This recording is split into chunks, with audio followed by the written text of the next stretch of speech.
Welcome to Becoming Global, FinTech Stories.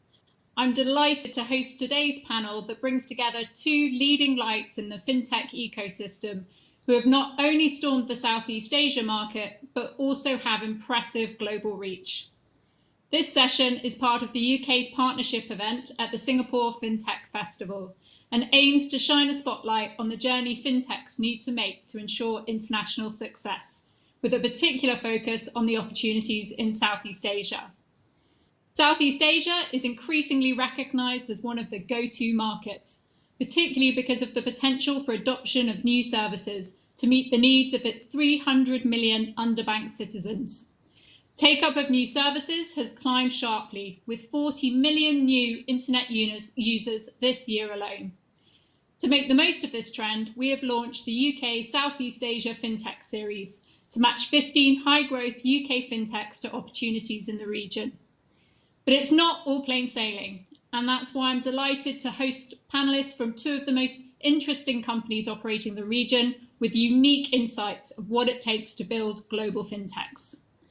First of all, we have LiMeng Li, CEO of Razer FinTech and Chief Strategy Officer of Razer, which is probably one of the best known tech companies in Singapore and the region due to its phenomenal popularity amongst millennials. And he has over 15 years of impressive corporate finance experience, including with JP Morgan and ANZ. And I'm also delighted to have Guillaume Pousaz, CEO of Checkout.com, one of the UK's largest online payments software platforms. Guillaume founded Checkout.com in 2012, bootstrapping the business until its record-breaking 230 million Series A in May 2019. This round valued the business at nearly $2 billion and represented Europe's largest Series A fundraise ever and the third largest Series A globally. Checkout.com has 14 offices globally, including Singapore. So that's quite an introduction, guys. Two really impressive backgrounds. I expect there's quite a lot of highs and lows on those journeys, and it's not all been plain sailing, as I said. But maybe to kick us off, Guillaume, going to you first. How did you find yourself in the fintech world, and what surprised you the most about this journey? Well, I think a journey as an entrepreneur is always a big adventure. So you were mentioning there's ups and downs. Every entrepreneur has to look at a problem he's trying to solve. For us, it was really basically offering online payments because we thought it was fundamentally broken.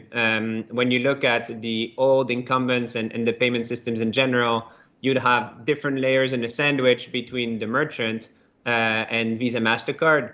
And what we were trying to do was to basically remove all the layers, create a single layer only, and offer merchants the ability to take payments anywhere in the world, all the alternative payment methods, from an Alipay, a WeChat Pay, or even an eNets in Singapore, and at the same time have PayPal and have everything through a single API. And we say this like now, it's like a simple sentence, but it's a pretty difficult achievement from a technology perspective to do it properly. Because again, merchants usually see what they see in the front, but they don't see everything that is happening in the back. And we've been on that journey, like you said, for about 8 years, and the company has been growing ever since. So it's this is for us. That's the problem we wanted to solve. And what was most surprising about that journey? I think like one of the things is many times people told us it's going to be impossible, and we've managed to make the impossible possible. I think when we were only a software company and we said, hey, we want to become an acquiring bank and we want to be regulated. And in 2012, we got our, a financial license in the UK. That was an achievement in itself. Then it was like, oh, you want to become a settlement, an acquiring bank with Visa, MasterCard, so you need a certain license of Visa, MasterCard. Same thing. Many people tell us it was never done before, and fundamentally we did it as well. And then it was like the technology behind the license, we did it as well. And then we took this business, which was a UK business, made it a global business. We have a license from Mass. We have a license in Hong Kong. We have a license in Brazil. We have all these, bins of Visa, MasterCard in all these regions. We operate now. You mentioned 13 offices. Actually, it's 14 offices.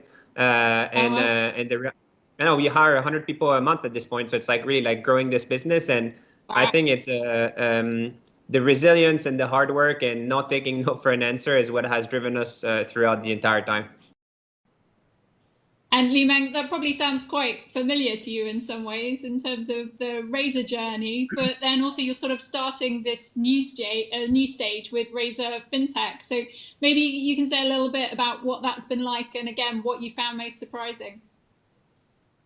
Well, I guess the challenge for us has always been, whenever we talk about having gone into fintech business, is hold on, aren't you a hardware business, or even worse, aren't you just a gaming mouse company, right? So I think that in by itself was a big challenge, and we love challenges. We are gamers here, so we again, how we got started on this whole journey was kind of similar to what Guillaume was talking about. But we actually started it from a gaming perspective, because we saw gaming becoming really huge globally. We saw gaming in Southeast Asia really kind of, across, whether it's the console, PC, and actually really driven by the mobile platform, right? And now, again, the game companies have also evolved their business model, where instead of per-use titles, it was now kind of in-game purchases. So we were figuring out, hey, if our gamers right at the center want to do better in games, they want to buy virtual items, virtual skins, and all that, they need to find an avenue to make payments. And a lot of them are underbanked, underserved. So we went out, built out a huge offline channel to let them convert fiat into the digital wallet. Then we kind of said, hey, maybe you also need that kind of payment gateway to connect. So we built that up. And over time, we also saw that other guys said, hey, building up Southeast Asia bit by bit is really, really tough. The regulatory process takes too long. Can we ride on what you have? And we started seeing that this fintech business has evolved away from just being gaming. And that's how we kind of grew over time. And we then said, we've built up this business. What else can we do? The brand is really strong. Will we be able to also drive that kind of next evolution of this fintech business, going into a connection with our consumers directly, right? So the first part is really kind of a B2B merchant relationship. We said, with Razer's brand, can we go down that path? Again, same as you, Guillaume. There's no way you can do it. Gamers don't have the ability to actually, even make payments, right? They are young kids, and all that. We faced quite a little bit of challenge in terms of convincing people, convincing the market. We successfully launched our wallet here in Singapore, in Malaysia. And, I guess the surprising thing that came along was we do realize that with the strength of the brand, how sticky our users are. They are very, very keen on, you even using down to this Visa prepaid card that we launched about a month ago, where we saw a ton of interest, coming off what we would say is a very saturated business, which is just a prepaid card. And we literally have tens of thousands of people who have signed up, waiting to come in. We got covered on USA Today. We got covered on TechCrunch, where everyone's kind of saying, when are you launching this out here? Why are you just launching it in Singapore? So I think it's been quite an interesting journey for us, especially the last few months, where we've kind of announced some of these things that have been in the works for a while. So it sounds like there's a common theme of stubbornness there, which I'll let just hang around what that says about both of you as individuals. But I'm also liking the fact that you're so on brand in Razer. And I was saying before, LiMeng, it's nice. It looks like the shop, a little bit like the shop that you opened in the UK last year. I say shop, really is a mega store, right? And if those people watching haven't been to visit yet, you absolutely should in London. It's really, really impressive. So maybe to encourage a little bit of debate, you've both taken slightly different approaches to fundraising to grow your respective businesses. What are the things that you wish you knew when you started out, when it came to fundraising, that you would have told your slightly younger self to keep in mind as you went down the fundraising road? So LiMeng, maybe start with you, and Guillaume, chip in. Sure. I guess I'm a little bit different from Guillaume. I started as a banker, as a banker for Min, who's the founder CEO of Razer. I mean, I've known him for many, many years. We've been talking about fundraising, IPO back then. I would say that one of the things that mattered to Min quite a lot was always to find investors that understand that this is a long-term play, understand that that they come on. It's not just about the dollars and cents. It's about what strategic value they can bring on board. Interestingly enough, we don't have any kind of VCs or really private equity funds being our pre-IPO investors. So it's not been easy as a banker trying to convince him, hey, look, you can fundraise, you can bring in the top names, and he's always been kind of like, I'm trying to not bring these kind of investors in because I'm just afraid that I'll get rushed into doing something that I don't think is the right timing for and whatnot. Obviously, the IPO in Hong Kong 3 years ago, we raised a ton of cash then. At the FinTech level, I would say that DNA is also kind of now being pushed down to us, where we obviously, as we look to grow this business, not just in the region, but globally, it's also the same thing. We've gotten approached by different folks saying, look, we want to see whether we can put money in there. But the first conversation really always ends up is there strategic value, obviously to both ends, before we even think about taking money. Because I think that means that you're bringing investors that's like-minded, has that long-term view, understands why you're trying to build a business towards. And Guillaume, you took a slightly different approach, right? So for me, I was going to say it's a bit of a different story. To answer the question, quickly, I would say the advice to the younger self is to I should have done it sooner, because we probably waited a bit too long. That's one thing. But at the same time, I have a product background. I was never a banker. I've got product and engineering background. It was all about building technology for so many years. And we were always like, until we have a product that is really ready for prime time, there's no point in raising capital because it's going to change the dynamic. And, we're happy, basically, not saying making no money, but running a smaller business. We're not in a race. This is a life mission for us. We want to build a generation category defining company. And, payments is so big. The TAM is so big. You were saying earlier, in Asia, cards are going to grow 30% year on year for the next 10 years. This is the McKinsey studies. So the reality is that we were very product centric. We wanted a good product. And fundamentally, until we were really happy with the product, which is building all these layers of the sandwich ourselves, merging everything and owning the value chain full stack, cloud-based, we didn't want to take investors.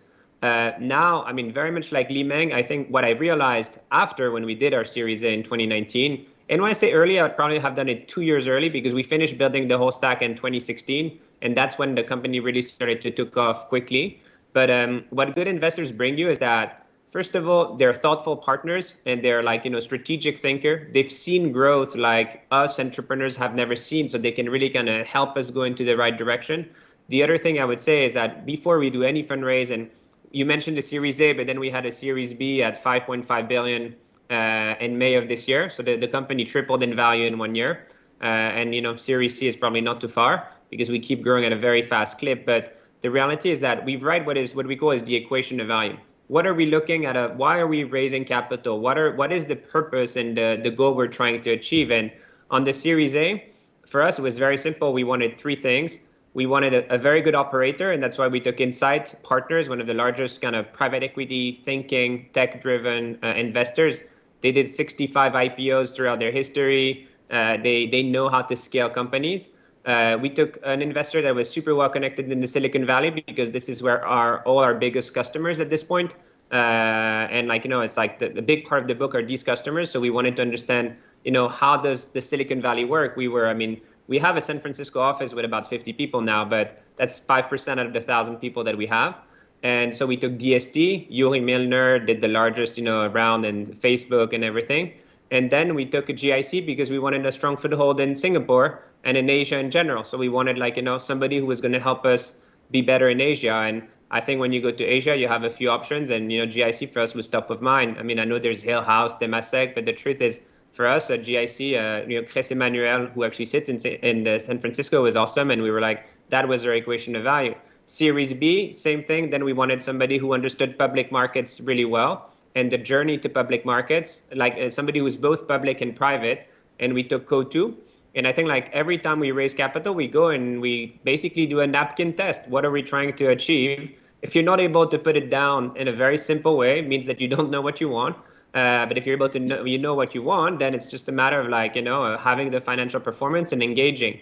And I think the other advice I would finish to people is that this is still to, entrepreneurs that are looking at this is your business, and you're really working with people, with partners. You're not working with firms or money. So make sure you choose the right partner. It's like really important, because even within firms, you have different partners. And I do a lot of mentoring of other entrepreneurs through pro bono or things like this, trying to help people now. I think it's important to give back. And very often you see people, they're like very impressed because they see a very good name of an investor, a famous brand, they've backed all these other companies.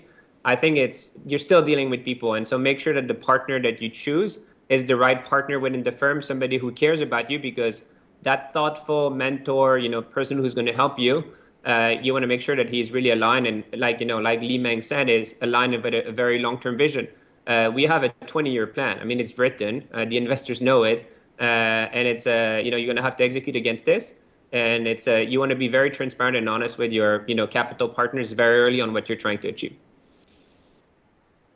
Yeah, so it's interesting to hear how you both have emphasized the importance of a long-term relationship and getting the right chemistry with someone. Obviously, in LiMeng's case, it sounds like you're saying that actually Min, the founder, found the right chemistry and so hired the person, let alone accepted investment from them. So again, it's about the team that you build around yourselves, which I think is really, really interesting and very important, especially at the moment. I mean, what's your view on what the fundraising environment is like in a COVID world, and is that impacting access to capital? Or if you've got a great idea, you're still plowing ahead, particularly for the smaller guys who maybe aren't established, don't have the reputation that both of you do. What do you think it's like for them at the moment? What are you hearing from the people that you're mentoring, for example? I'll take this one quickly. So at least in Europe and the US, the market has never been as hot as it is right now. So I think it's like right now, I do a lot of angel investing at a personal level as well. And like the deals are super competitive. Everyone is fighting to be in the right deals. I think there will always be money for good business and good executors. So if you have a track record, and one thing we see in Europe and also in Singapore now, people have like, they've done their first startup, either as a CEO or as an employee, have vested their options, are moving on, and they can demonstrate to investors that they have experience in running a business and they want to do it again, or a different flavor of the business. So clearly good ideas and good people will always find capital, especially now. Do you agree? So I totally agree. No, I totally agree. I think the capital is there. I think just being more selective, right? So again, when you say selective, absolutely, selection is on the people who are trying to execute. Do they have a track record of actually executing well?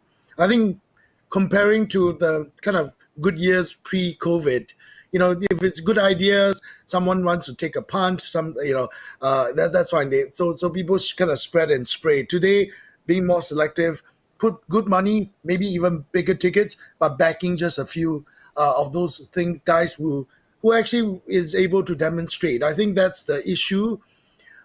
Even COVID-19, we are, at least from my perspective, where I'm looking at it from the chief strategy officer's role, where we're looking at deploying cash, it's interesting times to stay in touch with some of these entrepreneurs, because these are trying times. And this is actually a good time to see how people are able to react. There is always going to be some pain, right? I'm sure, Guillaume, growing your business, you've got the good stuff and the bad stuff that usually you don't talk about the bad stuff, but there is a ton of them. But this is a good time to actually see how, firmly the entrepreneur's head is on his shoulders, really able to, change their business model if required, and execute. So it's interesting. I'm spending a lot of time interacting and looking at these businesses to see what comes out of it. One thing, if we look at history as well, on the back of very big macro events, and think Lehman Brothers, it always generates a huge new batch of large companies. And now, I mean, look at Airbnb, look at Uber, look at Checkout.com, look at Stripe, look at when all these companies kind of emerged. It's basically 2010, and I wouldn't be surprised that on the back of COVID, people will have, it's impacting everyone's lives. And because it's impacting everyone's lives, some people will lose their jobs. Some people will say, hey, I want a different job. Maybe compensation in banks is going to be changing. And I think that this is going to create a whole new batch of entrepreneurs that are going to come with novel ideas. And they're going to try to bring these ideas to market, and it's going to create big companies. I think like that's, if we fast forward 5 years, I'm nearly certain you'll get a whole new batch of like large, unicorns. We'll check in with you both in 5 years' time and see how all your investments have paid off. My guess is really quite well, right?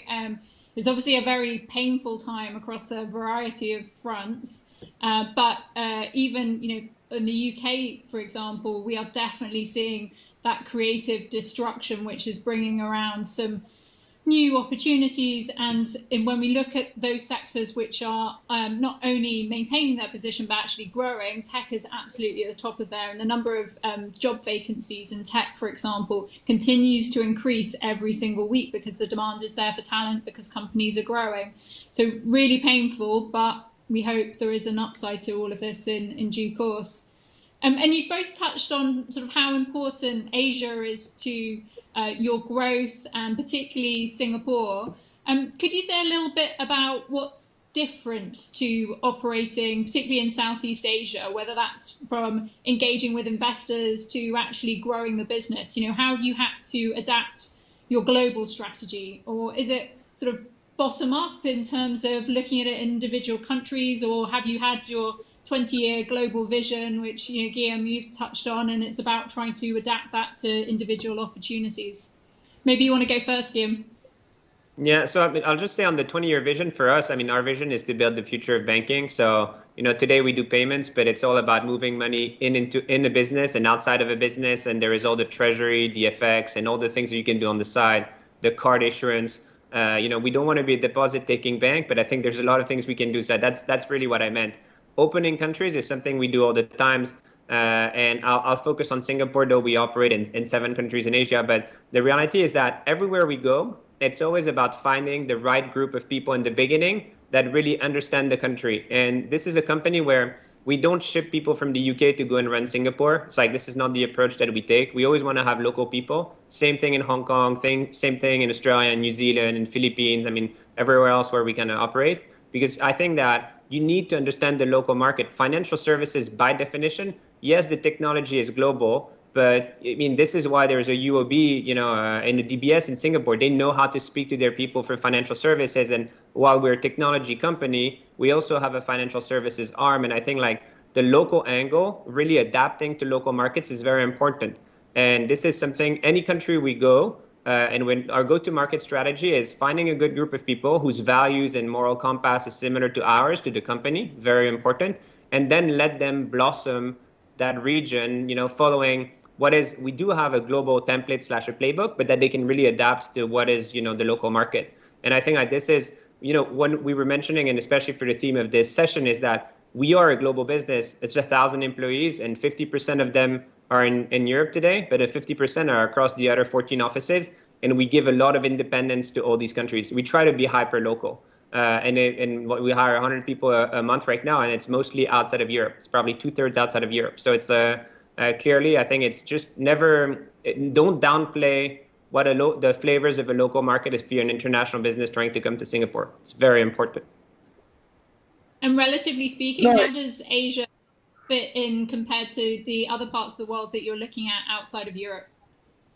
I'm the most excited about Asia. My brother lives in Hong Kong. I think like Asia has the biggest potential. It's very easy. It's like mathematical from a people perspective.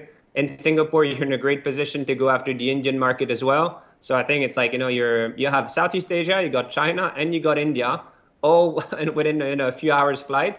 So I think it's like, you don't need a PhD to know that the future is there. I think like that's my point of view. I'm trying to do the napkin test here and keep it simple, but that's how I would position it.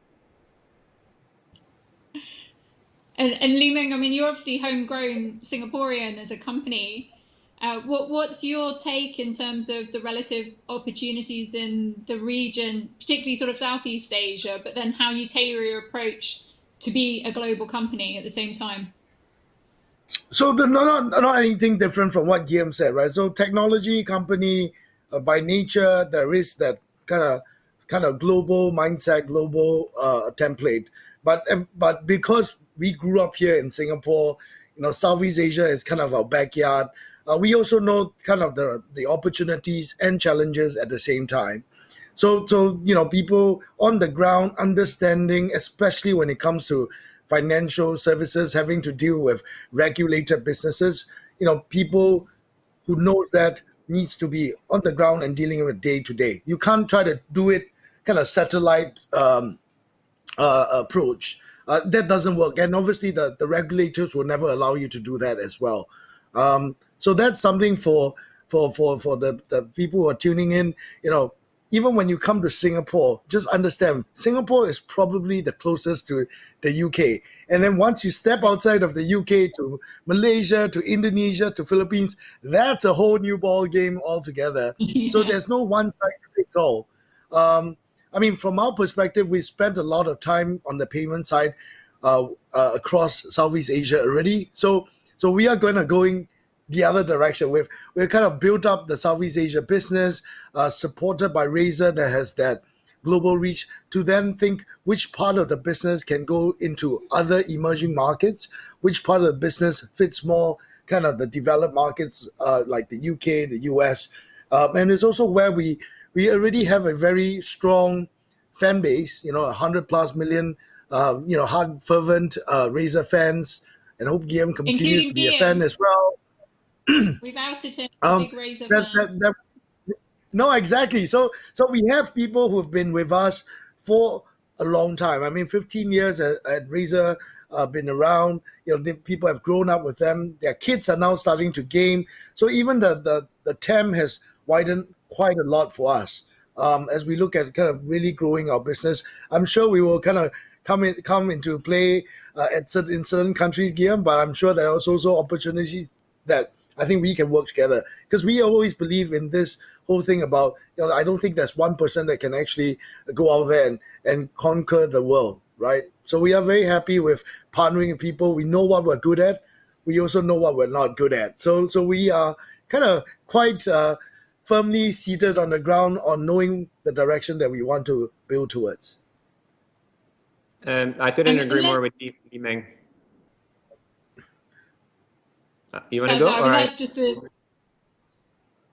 Go ahead. No, so what I was going to say is that I couldn't agree more with LiMeng. I think that the financial services industry is so big, that the total addressable market, that there's not going to be a Google or Facebook of payments. Regulators, first of all, would deny it. And I think that there is room for many people to operate next to each other. It's good for competition. It's good for everything to have multiple providers. And this is something we firmly believe in.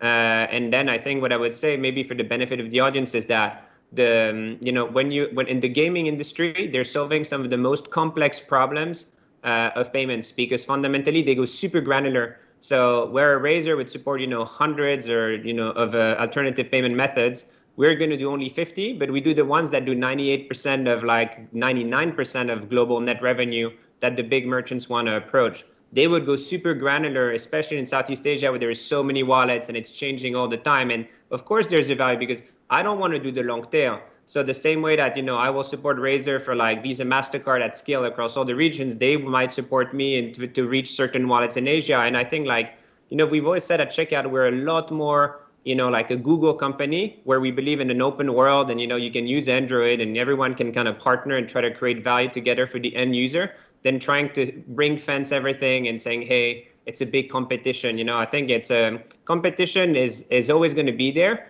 but I think you can be friends with your competitors. You can work together. You can create value together, because at the end of the day, what we're trying to do is to solve the problem, that same idea I had 15 years ago, which is we want to help people make payments easier. That's what it is, and it's not that easy in emerging markets, It's maybe easy in Singapore and certain parts of the world, but when you go to Indonesia, when you go to Malaysia, when you go to Pakistan, where we're doing a lot of work at the moment, 200 million people, it's not easy. It's changing all the time, and ultimately that's the goal we're trying to deliver on. I can feel and hear that we're on the cusp of a partnership here. So this is great brokering of relationships as we speak. LiMeng, maybe we can talk a little bit about the rest of Southeast Asia. You've both touched on this, but quite often the focus is on Singapore, understandably. But Singapore is pitched as a regional hub are somewhere that's fantastic to bounce off to the rest of Southeast Asia. And if you go back to the sort of envelope test, the raw numbers show you that's where the opportunity is. But how do you sort of navigate Southeast Asia, the diversity, the regulators, working out where to invest? What's been your approach so far? So we do a lot of work actually before we head into a new country or region, especially in Southeast Asia, because there are a lot of nuances. There's a lot of local dynamics that even, having grown up in Singapore with that stone throw away from the regional markets, there are certain things that you just don't know, right? So what we end up doing is we spend a lot of time, going back to my original comment, is we look for a strategic partner that we spend a lot of time understanding, and we won't go in the market ourselves. We'll kind of bring them along. They show us the ropes. I mean, for Malaysia, we went in because our partner literally kind of, number one, has the entire system or ecosystem that at least gets me off the ground. They own 7-Eleven, they own Starbucks, they own all that. So at least I know going in there, they are already established. Their network is able to provide at least that stability at the start before we try to do too much. So same kind of thing that we've done in other countries in the region is find the right partner. It may take a little bit longer, but it's fine, because I've seen a lot of horror stories where guys go, I have a great tech, I have great guys, I'm going to just jump in and do it myself, and they come back bloody and without their shirts and all that.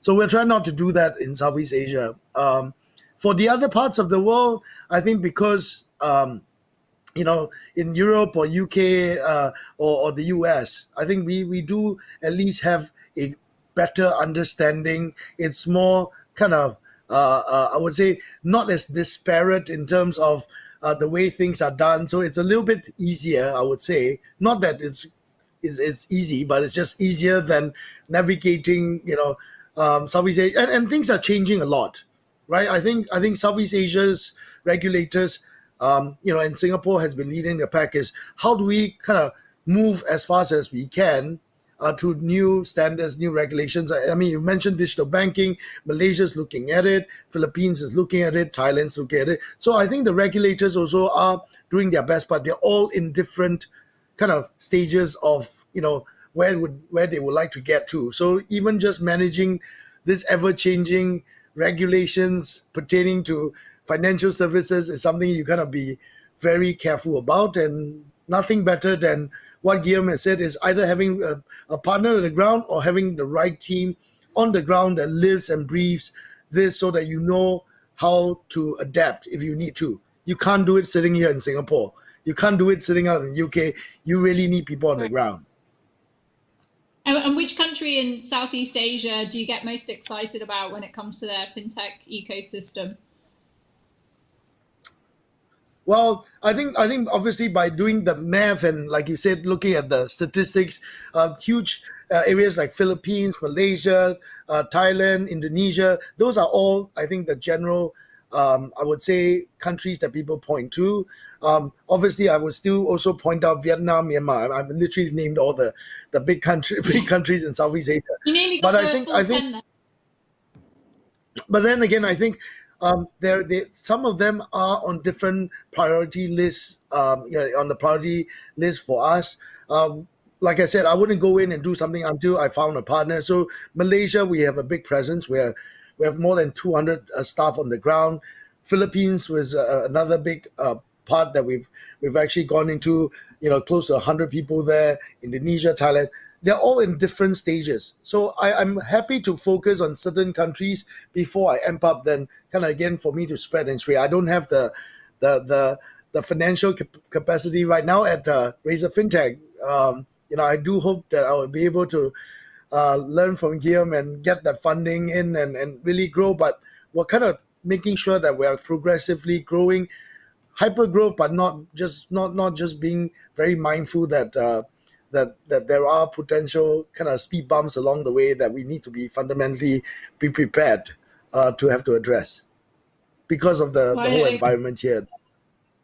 Yeah, and then everyone's watching closely what happens with those fintech banking licenses. So we'll see what goes on. Guillaume, where do you get most excited about when you look at the Asian fintech market? So, I mean, I'm going to look at what is my immediate roadmap is that, of course, for us, it's like Philippines and Japan, because that's where we're going live. So these are key countries for us. And a bit also a question like there, we took the approach to build everything ourselves, to be full stack, have full rails. I think like without quoting the obvious, I'm going to say two of the countries that are less obvious, hard to get in from a regulatory perspective and to do well is Vietnam and Thailand. I think like these are, because I say we have purposely for the moment put Indonesia on the side. Because it's difficult to own a foreign enterprise in Indonesia, to operate it in financial services. I mean, there's a fair amount of complications. Same thing as for China. You can do China very well on a cross-border basis via Hong Kong, but you cannot do domestic payments in China. When you can do it now, but it's very difficult. There's only two foreign companies who have a license, it's Amex and PayPal. And I think where I agree with LiMeng is that a good entrepreneur is the one that is disciplined. It's just, having a business plan, following the business plan, having your health checks and, how you're delivering against your strategy, not try to do too many things. For us, if we go back to the fundraise, that's why we fundraise late. We were really like, these are all the things we need to achieve before. We need to reach profitability.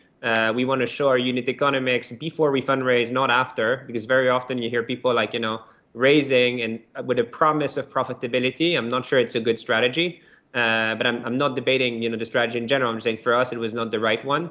But I think like for the way we run the business for us, it's always been like doing a mix of emerging markets and G20. So basically big, strong, confirmed revenue where you build the rails yourself, you do everything, and then going into emerging markets and fundamentally doing those. And those are always of a longer play. Because very often there is a lot of people, but the overall, volume of transaction is small online compared to the big countries.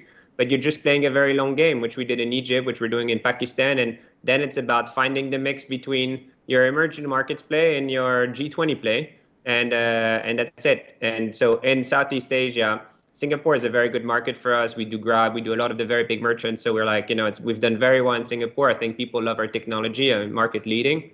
But then it's about like doing some emerging markets in Southeast Asia. And I'm not sure they would qualify as EM, but Thailand and Vietnam have big populations, very, savvy. Everyone has a mobile phone. Internet is very good. Financial services are being kind of displaced quite quickly. And I think that there is a lot of potential there for companies like ours.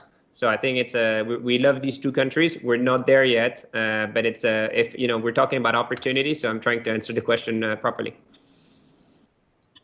And when you think about opportunities, so we sort of focused on Asia, but you both either have roots in the UK or have actively engaged with the UK. LiMeng, what's your sort of take on the UK fintech sector from here, and what do you get excited about in terms of potential opportunities?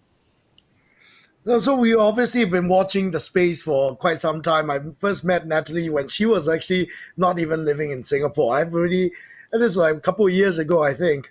Right. So I've really started looking at it 3 years ago. I think I've mentioned some of this to you back then. So we have been watching closely. I think the success stories of some of these fintechs, including Guillaume's business, are good signs that there is this huge potential market for some of the things that we already perfected or have been doing this part of the world. The store was interesting last year when we opened our store in the UK. We have fans coming from Germany, from Italy, from France, just for the opening. So again, that also shows that we have a huge fan base, that if we ever try to take that next step of moving into the consumer side of things, whether it's a bank-like or a bank, we already start seeing fans on the ground and all that. So when we look at going outside of where we are in Southeast Asia, few things that matter to us is the brand already there? Do we have users already on the ground? Are the regulations favorable for the fintech businesses to be able to go in fast? And then actually, when you look at, especially for the UK, I think there's a check across all three, at least at this point in time. So it is a logical, space or country for us to look about a kind of European expansion, hopefully sometime soon. Hopefully, I'm very optimistic and excited about this. And I remember the queues down the street in Charing Cross when you opened up the store. So it would be great to see more of that. And Guillaume, what's the sort of added benefit you found from being a UK company in terms of taking that brand globally? So I think, I mean, what the UK did extremely well, and we need to give it to them, is that they were the first, let's say, regulator that was like forward thinking with, financial services and technology in general. So they like, we always, like now it's almost table stakes. We talk about all these regulators doing all these things, but 10 years ago, nobody was doing it. And they were open-minded. And then they aligned the government and especially the City of London on trying to create a tech ecosystem.